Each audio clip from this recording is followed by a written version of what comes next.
নমস্কার, আমি ডক্টর অর্পিতা শাস্ত্রী বলছি। বন্ধুরা, আপনারা কেমন আছেন? আশা করি আপনারা সবাই খুব ভালো আছেন। আমিও খুব ভালো আছি। আর আমি অনেক দিন পরে আপনাদের সামনে এলাম। কেন আমার একটু প্রবলেম হচ্ছিল বাড়িতে, সেই কারণে আমি নতুন কোনো ভিডিও আমি আপলোড করতে পারিনি। সেই জন্য আপনাদের সামনে আসতে আমার অনেকটাই দেরি হয়ে গেল। যাই হোক, তার জন্য আমি খুবই দুঃখিত। আর আমি আজকে এসেছি একটা টোটকা নিয়ে, যেটা করলে আপনারা খুবই উপকৃত হবেন।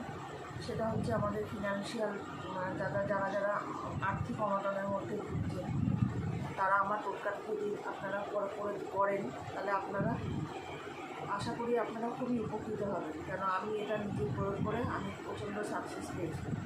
সেই জন্য আমি আপনাদের সামনে এটা বলতে চাই, এটা তুলে ধরতে চাই যে আপনারা যারা এই আর্থিক প্রবলেমের মধ্যে দিয়ে যাচ্ছেন, তারা আমার এই টোটকাটা করলে অবশ্যই তারা কিছু ফল পাবেন, কিছু ভালো ফল পাবেন।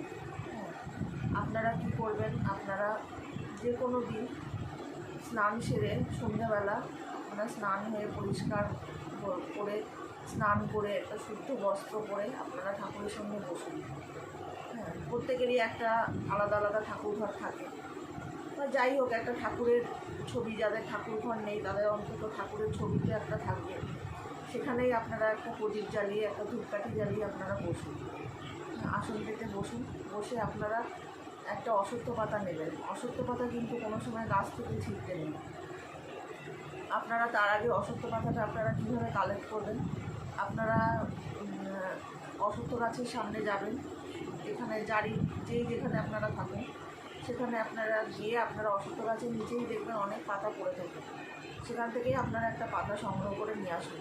নিয়ে এসে ওটাকে ভালো করে পরিষ্কার করে ধুয়ে, গঙ্গা জলে ধুয়ে ওটাকে পরিষ্কার করে একটু মুছে নিয়ে আপনারা ঠাকুরের সামনে ধূপ দীপ জ্বালিয়ে আপনারা বসুন।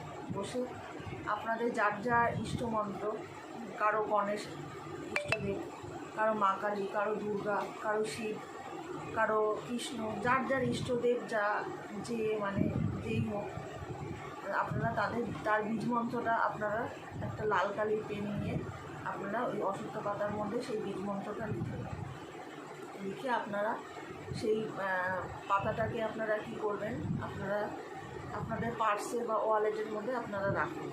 রেখে এবার আপনারা যেখানেই যান আপনারা সাথে করে পার্সটা নিয়ে যান। পার্সটাও যেন পরিষ্কার পরিচ্ছন্ন হয়, যেন ফাটা ছেঁড়া না হয়, পরিষ্কার যেন থাকে, তার মধ্যে আপনারা নিয়ে রাখুন। রেখে আপনারা নিজের কাছে রাখুন। রেখে আপনারা দেখুন যে আপনারা কী ফল পাচ্ছেন। আশা করি আপনারা খুবই ভালো ফল পাবেন। কেন আমি এই টোটকাটা প্রয়োগ করে আমি অনেক ভালো কাজ পেয়েছি। ওই জন্য আমি আপনাদের সামনে এই টোটকাটা আমি বলতে চাই, আপনারা করুন। ভালো ফল যদি হয় অবশ্যই আমাকে জানাবেন যে আপনারা কীরকমভাবে আপনারা সাকসেস পাচ্ছেন। তাহলে আমি আবার নতুন আমি আমার টোটকা নিয়ে আমি বলবো আমার চ্যানেলে। ব্যাস, আজকে এই পর্যন্তই। নমস্কার, আপনারা ভালো